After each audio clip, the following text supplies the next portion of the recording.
Lord. Good morning, everybody. We're coming to you live on a beautiful Monday morning. We're live here inside the Bubba's Exotic Motorsports main build facility. It is Monday morning, Bub. Great day. How you doing today, man? Doing good so far. How was your weekend, Bub? Painting away, dude. You are painting away. You're painting a brand new Challenger back there that was involved in a front end collision. Yeah. How's your day today, man? So far, so good, man. Just moving through it and getting stuff done. How was the weekend? Slow. Yeah, nothing crazy. A lot of good stuff? Nothing crazy. Right on. I hope everybody out there had a great weekend as well. We're going to come to you with a little bit different format this time. It's going to be more car related and technically bound with a little less of the personal backside behind it. It's kind of the new change we're putting forth here at Bubba's Exotic Motorsports, Bub. Okay. Right? This episode is brought to you by Bubba's Exotic Motorsports. That's BubbasExoticMotorsports.com. For the finest in boutique apparel, it is Miss Outlaw Boutique. That's MS Outlaw Boutique at 1200 Town Center Drive, Suite 108. The girls are killing it over there. Check out the new line of apparel that is arriving from the Las Vegas Magic Show this week. Correct, Bub? Really good stuff, man. 561-660-6695. The beautiful and talented Miss Outlaw. How about that? Cars and Coffee of Palm Beach, the Guinness World Record holding largest cars and coffee event. We will be there Sunday from 9 to 12 with the Bubba's Exotic Motorsports race team, Bub. This is a cute looking little Scout behind you. And Steeda Autosports. Steeda Autosports joined us all live the other day on Saturday's very successful podcast, Bob. They were, their president was with us, Glenn was with us, the guys out in Valdosta, Georgia were with us live. It was a great show, man. Yeah, man, we had a lot of fun doing the stuff with Steeda. We have so many different things going on here at the BM headquarters right now. Everything from the client rides to the personal stuff we've got going on to the SEMA build that's going on for the Turbonetics booth. That's this October 31st going through November 4th out in Las Vegas, Nevada. So we've got a lot of stuff going on to get that car ready to go. All the products have pretty much arrived now. We've got a couple left, and man, it's going to be insane, dude. It's getting crazy, Bub. It is that time of the year for us, though. It's the time when things come out. But we're going to talk a little bit about custom upholstery done Bubba style using this beautiful Scout that you're bringing down the road to completion. We had, Bub, this Scout had a white interior in it, which we can see is very worn, and it is very cloth-like.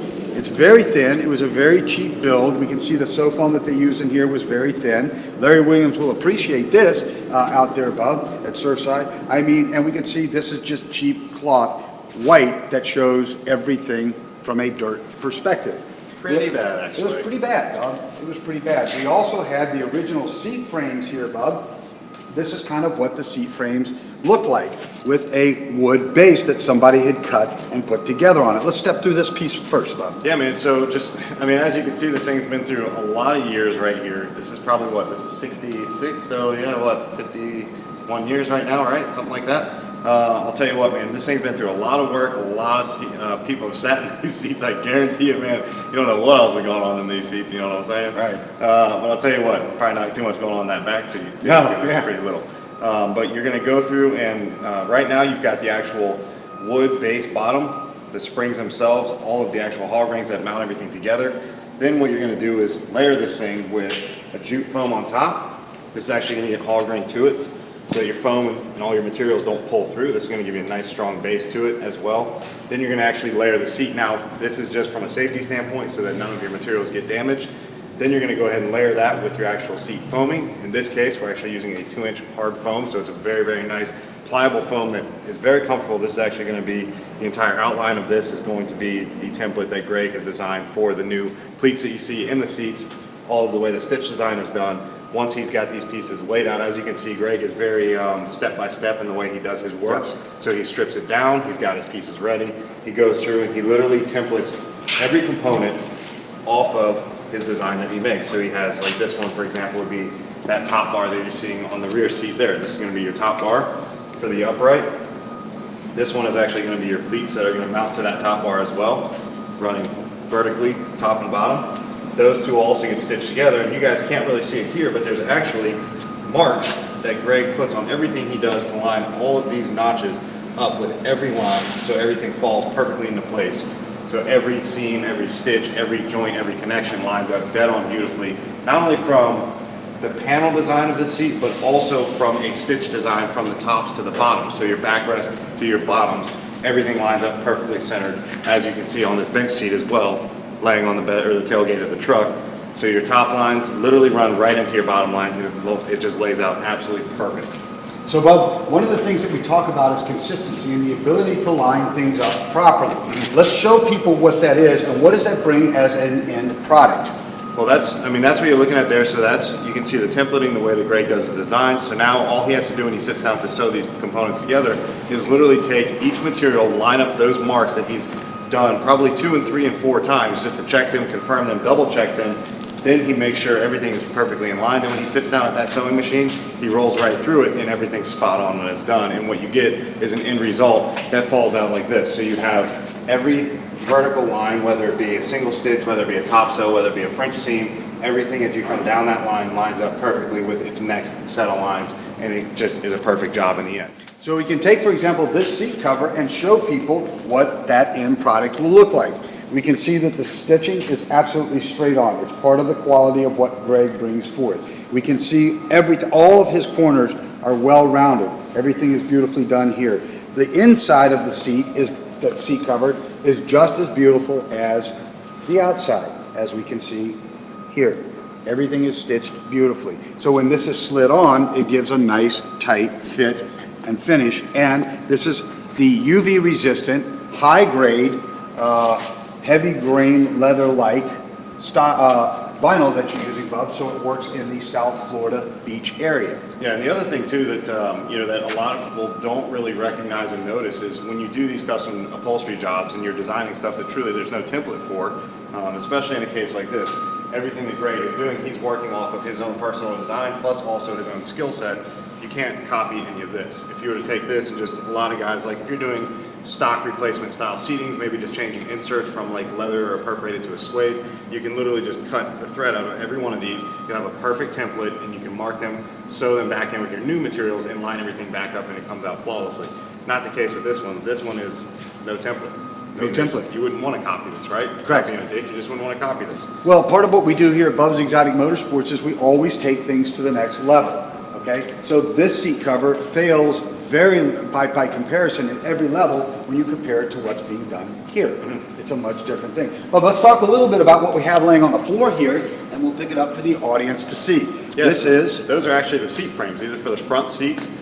These things, as you can see, have been through, again, 50 plus years of just, moisture, weather, rock chips, all kinds of crap you could possibly imagine. Just, cigarette burns probably falling on these things at some point in time, right? Burning through the paint that was on them. So what we're doing now is, now that the seats are getting upholstered, we're going through and we're sanding all of these down. We're going to prime them, then we're going to paint them to the actual white of the truck, give it a nice little color match theme so it blends in really, really well. These things were kind of like a pewterish color before, like a charcoal-ish satin, something weird. Mm-hmm. Didn't really match the theme of the truck, so we're going to go through and do the seat frame, also do the steering wheel. It's typical of an old vehicle. It's got the actual composite on the wheel itself is all cracking. So we're actually going to go through and repair all of that and then paint that to match this as well. So everything's going to be themed now to match and look really, really nice. You can see here, Bub, where we've already started taking things down and making all the metal smooth again to accept a clean coat of high gloss paint. Yep. Which will match the inside of this. We're also going to be doing, Bub, on the interior, we're going to be doing some black carpet on the inside of this and painting the transmission tunnel as well. Yeah, I really feel like we should probably be doing something about his rear window because that rubber's looking like it's missing about 1.5 inches of seal. Yes, we need to do something about that for sure. That's what I started laughing at this morning. Oh, is that what it was? Yeah. That gap. What is that, dude? Yeah, that is how it was previously put together. That's pretty bad. We're not going to do that. That's poor quality right there. That's what we call poor quality. That's pretty poor. That's not Bubba style, is it? No, because that factory weather strip wasn't like that. No, it wasn't. In fact, that's not even lined up with the center. I'd line it up with the windshield or it's the even worse. It's not even with the center. Bad work, ladies and gentlemen. Even if it's going to be missing some weather strip, at least make it center. Exactly, Rob. How long does something like this take on the average, Bub? Typically to do like full upholsteries like this, man, it's, if you're taking your time and you're doing it right, you're going to have just a week worth of sew time, just sitting at the machine and designing, doing templates and doing, the way all of this is patterned out in each piece. You're going to have a week's worth of time, and that's depending on the severity of the job. This is a fairly small one. It's kind of a 3-foot wide rear bench sort of thing, and 2 small little buckets, right? And they're all just used stapled to wood. It's not like some of today's material where you're literally sewing in, like on a modern car, you're literally sewing in Velcro strips where they literally push down and attach with heavy duty Velcro. All kinds of different things you have to worry about. So, this is going to be probably a week worth of sew production time, plus probably figure 2 days of disassembly prepping, getting like the seat frames and stuff ready, getting those painted. So all in all, plus you've got, and that's where you have to really work the organizational side, because now while this is going on, someone else at BEM could literally be stripping the floors and getting them ready for the paint department. So when we put down the undercoating, put down the mats, put down the actual carpet inlays that are going to go in there, all of that can literally be walked out of Greg's office and drop right in the car, and there's not like a delay time there. But this kind of job is, easily 2-3 weeks just to do a really nice turnkey job. It is. It is. I'd like to remind everybody, we are looking to add new personnel to our staff, from the paint and body side of things to the mechanical side of things. So if you'd like to join the family here at Bubba's Exotic Motorsports, please submit your resume to sales at bubbasexoticmotorsports.com, Bubba. Yeah. We are looking, in fact, Casey was working on new job descriptions to post up everywhere today. We want to expand that group of people. That's it. Talented technicians have to no smoking, no drinking problems, no drama, have your own tools, ability to analyze. I feel like that's a big one. What's this one with have your own tools? How come every person we get that comes through here has no tools?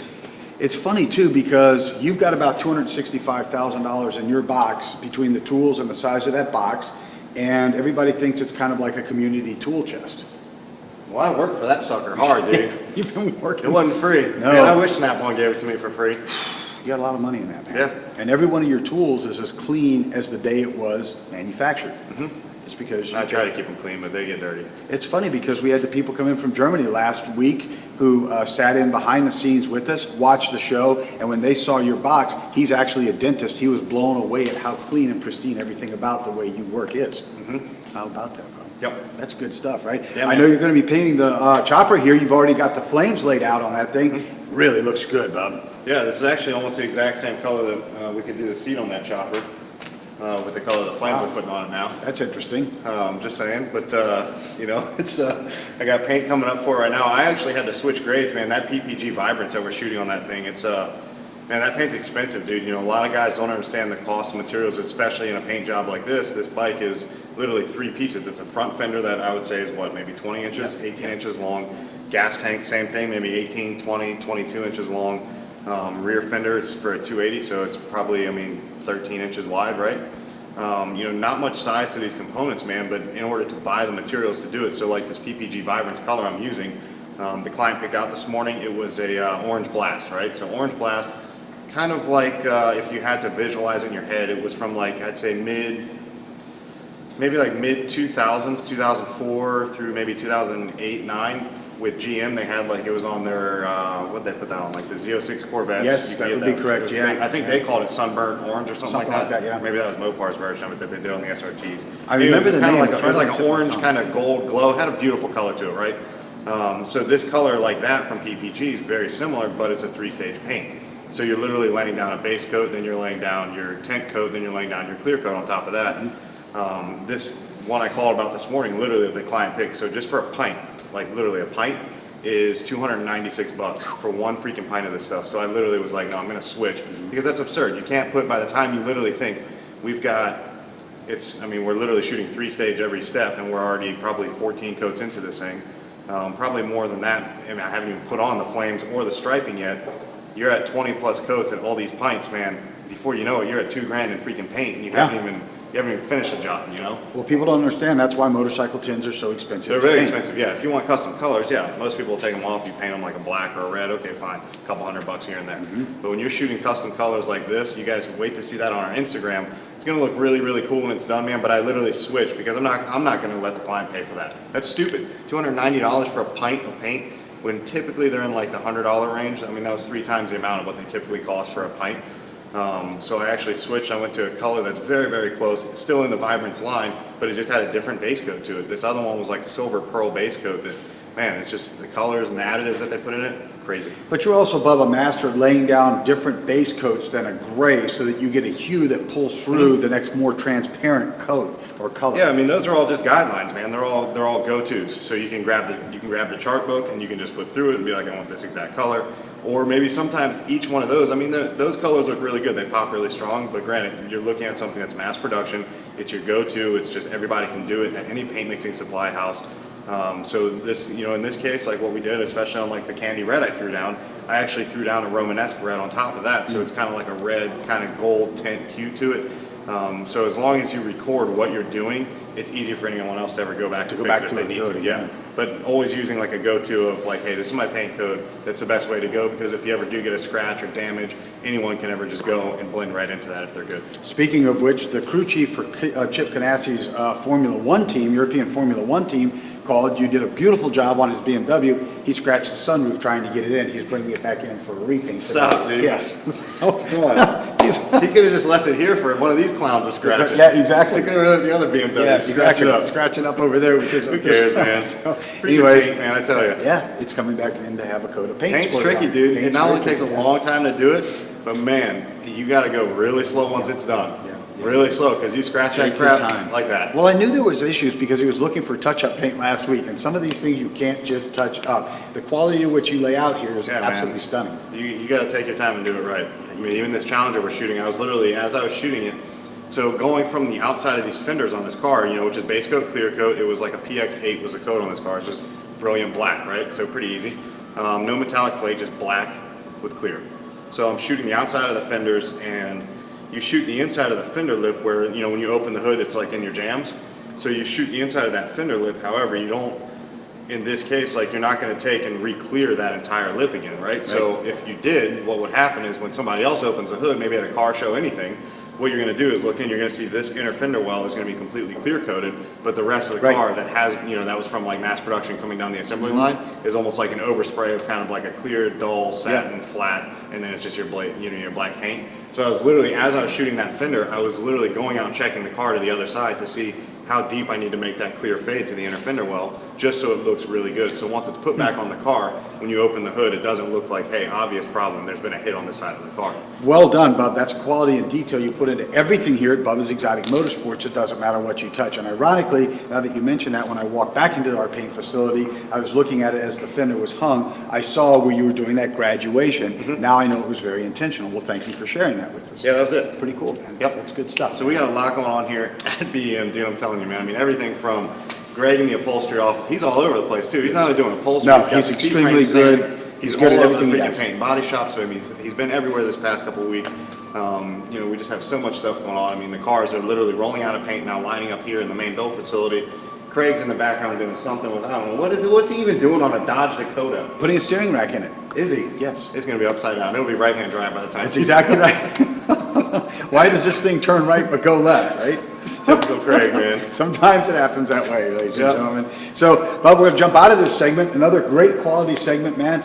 Good technical information. I did have one question, Bub. Tell the folks at home and around the world, what is a hog ring? You've used that term several times. Okay, so a hog ring is like a giant staple, essentially, only it's not meant to just go straight in, right? So a hog ring is a special set of tools. Hog ring pliers is what they're called.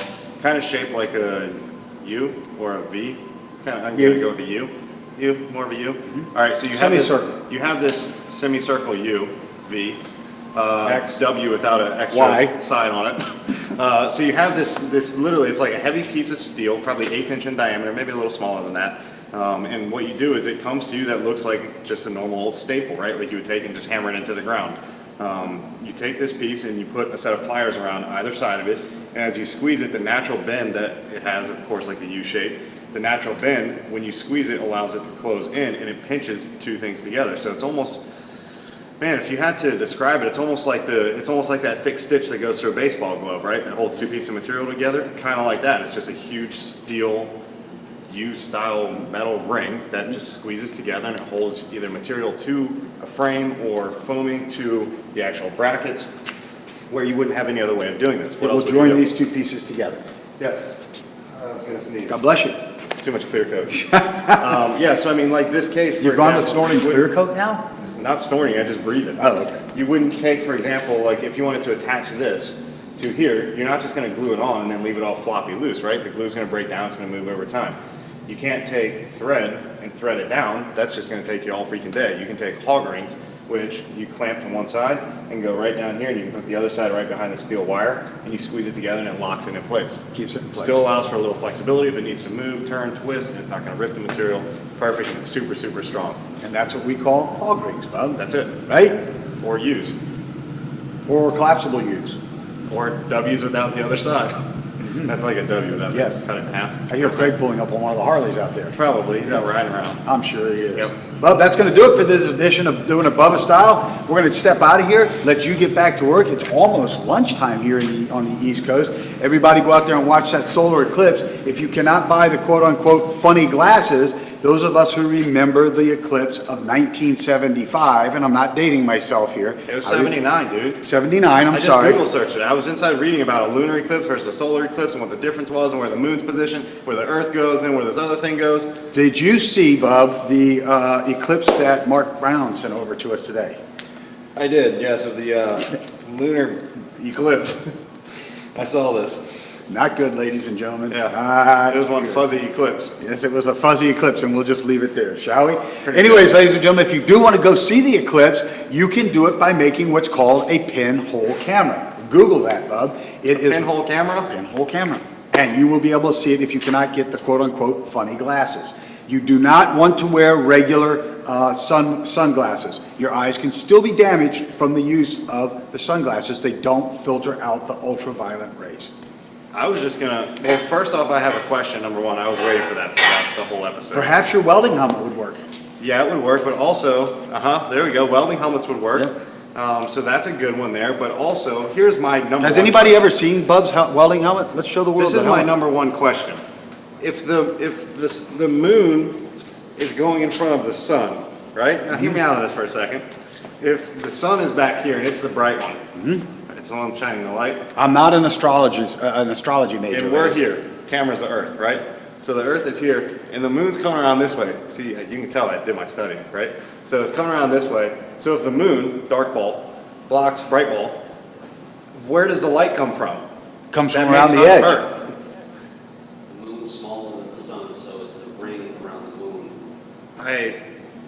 Excuse me, camera. If you guys didn't hear that one in the background. Ladies and gentlemen, this is Bub's personal welding helmet, and we're showing you a piece of the side action to you. This is what Bub personally wears when he is welding and makes those very robotic welds like you see. Notice he has the ace of every card on here. I will let you see what it is physically like to see through his helmet Oh here. yeah, stick it right on there Yeah. for the solar eclipse. This is what it's like. We ought to do a live to look solar through- eclipse. With that of a welding helmet right here. We should do a live solar eclipse feed with that on. It would probably work. Then we can all watch on our phones. There you go. We should do it. We could do it. I'm doing it. We could. This is what it looks like. This is the actual helmet that Bub uses. And when he strikes, what do you call that, Bub? You strike what? When you get it to go? What?